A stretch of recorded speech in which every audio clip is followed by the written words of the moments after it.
Okay, so today we're going to be talking about YouTube as a pedagogical tool. Yeah,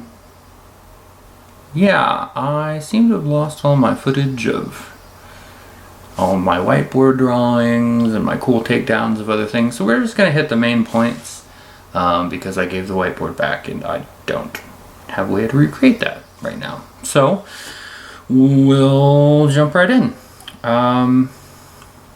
Like we've talked about offline recently, about the direction in which education will be advancing and how we can really move education into the digital realm effectively to provide effective teaching, in essence, is difficult.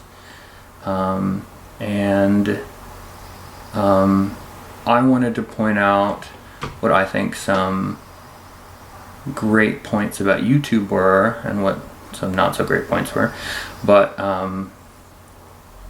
yeah, basically I just wanted to go over how we can use YouTube as a teaching tool, because most often when I can't figure something out, I YouTube it, and then if that doesn't work, I Google it, because I'd much rather be shown how to do something than have to read about it. And yeah, it's just path of least resistance.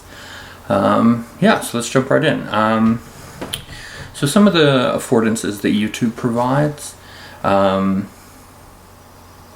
it's pretty immediate, right? Like if you want to go find a video, you're primed, you're entering the location, you're like entering that headspace as you're going to YouTube because you're looking to find out how to do something, so you're mentally primed on how to learn. You want to take in that information and then directly apply it to whatever you're doing.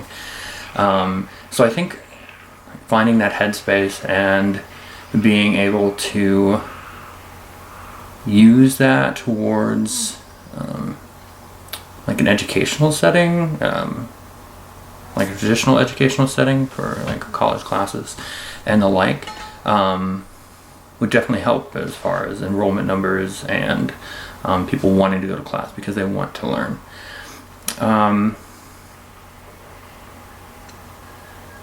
One of the other affordances is dialogue.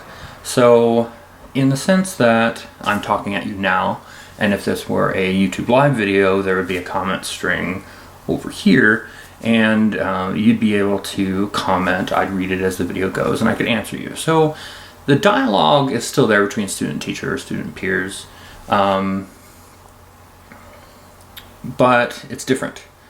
And I think that we need to see how we can best use that and make that the new norm for interaction as far as like YouTube videos and YouTube live videos are concerned.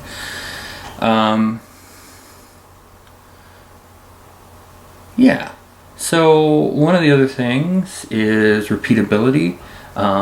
So you've had your Facebook live video, for instance, and then you've recorded it, and then someone misses class.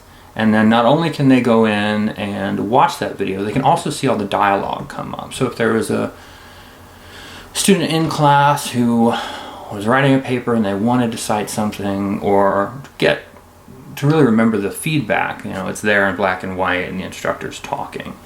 So that's pretty big for me, because oftentimes if I'm not taking detailed notes, I can sometimes lose some of the more important topics that we discussed, or the facts that I want to shed some light on or to research later for different assignments. So that repeatability factor is there.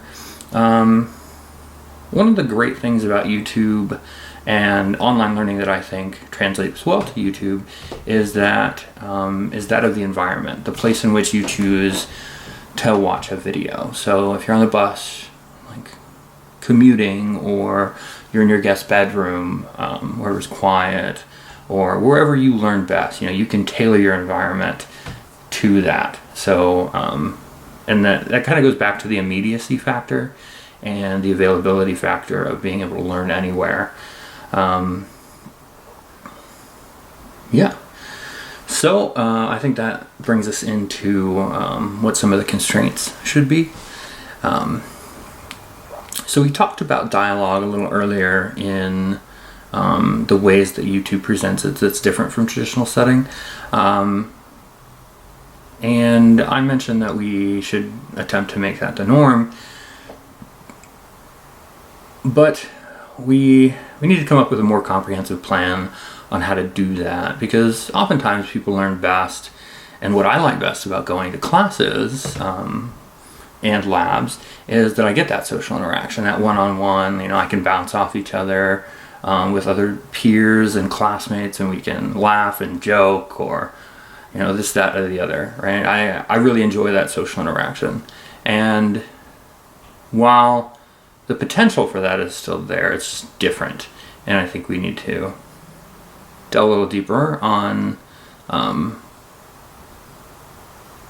how we can get that to be a little more ingrained. I mean, we have text messaging now. We have so I think the layout is built already, and I think that we just have to build upon it in a collegiate or a classroom setting. So all of this has to do with teaching, right? And when you teach, you cite sources. A is B because C, or so on and so forth. So I think that we need some kind of plan or program or form that we can fill out and say, our sources are listed at the end in an addendum, or they're in the comments section, or this is how I'm going to present them in a spoken way, which kind of leads me into my next point, which is the production of videos. So that's a big skill set, right? You're going to need to, in a college environment, you're going to need to provide training to instructors.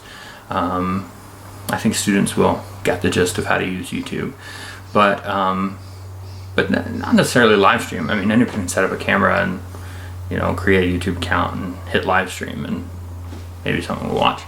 But it kind of ties in also to with the production factor is how to make effective videos, and a lot of that comes from budgeting and being able to have good lighting, and because as we talked about before, nobody wants to sit and stare at a dude talking for 10 to 15 minutes or however long it's been, 8. And so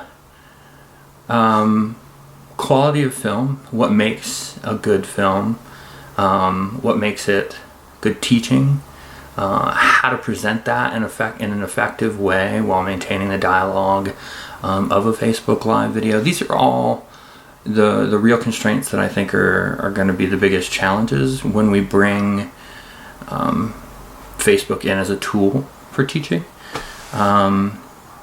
And that goes into graphics and design and how we cite sources and lighting styles. So either there needs to be a studio on campus that has the capability that an instructor can rent the space, record a video, turn on all the lights he wants with a basic understanding of how that works, like my lighting sucks, and record his video and be done, his or her video, and be done, and then post it on Facebook or set up a live stream and do it there. I think there are some challenges involved.